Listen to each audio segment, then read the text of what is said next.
bonjour, bonsoir, ça dépend du milieu ou de l'endroit où vous allez permettre de suivre cet élément, mes chers frères congolais. Je crois que Bichot tout aux autres observer la situation, comment il y a évolué dans Katia Mboka. Et signe les que le pays va très mal. Et je pense qu'après le coup d'État au Yutugo Salamana Gabon, beaucoup de Congolais se posent des questions. Mais se demandaient, le prochain tour, est-ce que beaucoup de gens vont suggérer, est-ce que cela va arriver en RDC? Est-ce qu'il y a un comme à la Kinshasa? Est-ce qu'il y a un faut traverser Bishop parce que la situation politique n'évolue pas très bien? Vous voyez bien, alors, est-ce que ceux qui ont envoyé, si réellement il y a ce coup d'État où il s'est mis dans le Congo, comment nous les Congolais, nous allons l'accueillir? J'aimerais d'abord, avant que Toko Tamozindo, vous suivez cet élément et puis on revient et puis on décide. On n'a pas su dire à des dynasties finissantes ou à des chefs d'État finissants que c'était l'heure de partir. Ça va mal se finir. Moi, je vous fiche mon billet que d'ici à la fin du quinquennat du président Macron, il va y avoir encore des pays qui vont tomber, des régimes qui vont tomber. Vous pensez à qui? Le Cameroun de Paul Biya, le Congo-Brazzaville de Sassou Nguesso, par exemple. Et peut-être encore, et le Tchad où il peut y avoir encore du mouvement. Voilà, je pense que je ne sais pas, parce que vous savez, l'homme de l'Occident change ce calcul de fois et que peut-être aussi ils peuvent nous surprendre. Et je crois que les politiques ont évolué. Ils se sentent aussi menacés et leurs intérêts ils ont menacés parce que tant qu'Africains, la jeunesse africaine, alors en tout cas, ils ne vraiment pas en considération. Ils ne prenaient pas cela en considération, mais vu le temps et vu les choses où il est Kina, Mali, Burkina Faso et aujourd'hui Niger, il a moussi un peu, si nous ne faisons pas erreur et puis si nous n'agissons pas avant, nous serons les victimes. Nous serons les victimes par rapport à nos intérêts dans ces pays.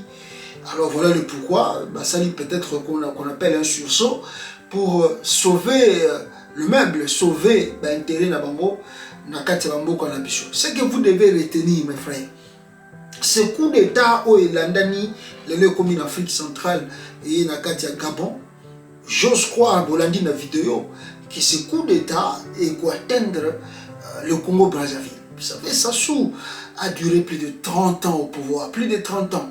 Alors, ce que Sassou fait maintenant, c'est quoi? Il court derrière la Russie. Alors, si vous voyez Sassou s'est déplacé vers la Russie, va à Saint-Pétersbourg, il va à Moscou, il va, n'est-ce pas, en Afrique du Sud, derrière. C'est pas parce que Sassou, réellement, s'aligne derrière le plan de Russie. Non, Sassou veut sauver son clan. Sassou veut sauver sa famille. Sassou veut sauver sa fortune. Alors voilà le pourquoi Sassou c'est pour moi. Ça Sassou a été reçu. Oh non, c'est comme si nous sommes revenus à la guerre froide. Sassou, toi tu peux dire que nous sommes revenus à la guerre froide. Mais si tu es au pouvoir, c'est à cause de qui? C'est à cause des Français. Si tu es au pouvoir au Congo-Brazzaville, c'est à cause des Français. Si tu as duré tant des années au pouvoir, c'est à cause des Français. Toi, tu peux dire aux Français que nous sommes revenus, comment il dit ça, au temps de la guerre froide. Tout ça, c'est quoi? C'est-à-dire qu'ils ne veulent pas quitter le pouvoir. Alors maintenant, la Russie devient comme leur bouclier. Alors, ceux qui t'occupent la Russie va nous protéger contre les Français, contre les Américains. Alors la Russie va envoyer Wagner, Wagner va nous sécuriser. Voilà le pourquoi ils courent derrière la Russie. Ils ne courent pas derrière la Russie pour arranger nos pays. Ils ne courent pas derrière la Russie pour développer, ramener le social de la population. Mais ils courent derrière la Russie pour sauver leur clan, sauver leur famille, sauver leur fortune. Le Sassou Nguesso. Maintenant, il a peur. Sassou a peur. Il ne sait pas qu'est-ce qui peut lui arriver. Et les Français disent que non, à la fin du quinquennat de Macron, Sassou doit partir. Et on ne sait pas, peut-être ça peut être demain, ça peut être le lendemain. Mais à Kinshasa aussi, nous devons s'y attendre à cela. Parce que la lire dont vont les choses, si vous êtes un analyste politique, vous devez appuyer que ce que moi je vous dis, la lire dont vont les choses en République démocratique du Congo, vous devez s'y attendre. Nous devons s'y attendre qu'il y a quelque chose qui se prépare pour le départ de Félix Tshisekedi. La chose là, il n'y a que Salama pour que Kabila quitte le pouvoir. Malin qu'il était, Kabila avait compris le jeu. Donc c'est-à-dire, oh Bongo a vivre les lots, oh Ali Bongo a vivre les lots, Kabila il a vivre en 2018. Mais le monsieur, bon, je ne sais pas qui l'a conseillé, malin qu'il était, il a sauté un premier et puis il nomme Chilombo. Il sait que bon, Martin Fayulu, il a conseillé Makassi, paf, a sauté vers Félix Tshisekedi. Voilà le pourquoi vous avez Félix Tshisekedi comme président du Congo. Mais Félix qui est venu au pouvoir avec l'espoir de ramener réellement le social des Congolais, de ramener, s'il vous plaît, de ramener, comment je peux dire, de ramener le bien-être du peuple congolais. Mais Félix Tshisekedi fait le contraire et le pire de ce que Joseph Kabila a fait dans ce pays. Il fait le contraire et le pire de Joseph Kabila. C'est-à-dire qu'on n'arrive pas à distinguer le régime de l'UDPS, 32 ans dans l'opposition et dans la souffrance, et dans la misère, dans la maltraitance de ce gouvernement ou l'équipe au Congo, et Chilombo qui arrive au pouvoir, surtout que si c'était vraiment peut-être un membre du parti, on peut comprendre, surtout qu'il est le fils biologique d'Étienne Tshisekedi, un enfant qui a grandi dans la maison de son père, qui est censé reconnaître qu'est-ce qu'est la politique. Mais Chilombo fait le pire des scénarios que vous ne pouvez pas croire que réellement cet enfant ici est le fils biologique de son père, Étienne Tshisekedi, que les Congolais ont beaucoup aimé, les Congolais ont beaucoup chanté. Mais bon, tant mieux, mais avec cette allure des crimes, de massacres de population, de la famine, il n'y a rien, il n'y a pas un plan de développement, il n'y a pas un plan de social, il n'y a pas un programme pour changer le pays. Et le constant année, le vol qui se fait maintenant, c'est en termes de milliards de dollars. Oyo, et ça, on directement dans un compte privé vers l'extérieur du pays. Alors tout ça, ça énerve la population congolaise. Ça énerve la classe politique congolaise. Malheureusement aussi, l'instrumentalisation de l'armée pour commettre des massacres, commettre des crimes. L'instrumentalisation du service de l'ANER pour commettre des massacres et commettre des crimes. Mais tout cela sera au dos de M. Félix Tshisekedi.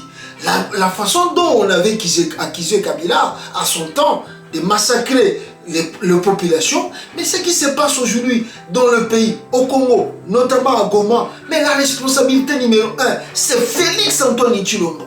Il y a des éléments, il y a des choses qui arrivent. Et tout ça, Tshilombo et son clan doivent prier le bon Dieu que les élections qui arrivent, qu'il quitte réellement le pays dans la paix. Mais si M.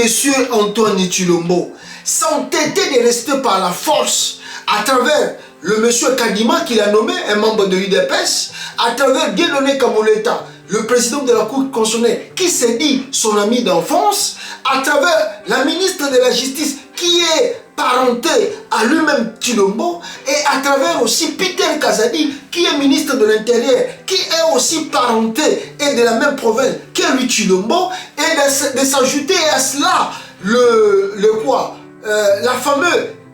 cette femme aussi à la Banque centrale, et Nicolas Kazadi, qui est le ministre de Finances. Tout ça, nous voyons déjà un clan qui a pris tout un processus électoral en otage.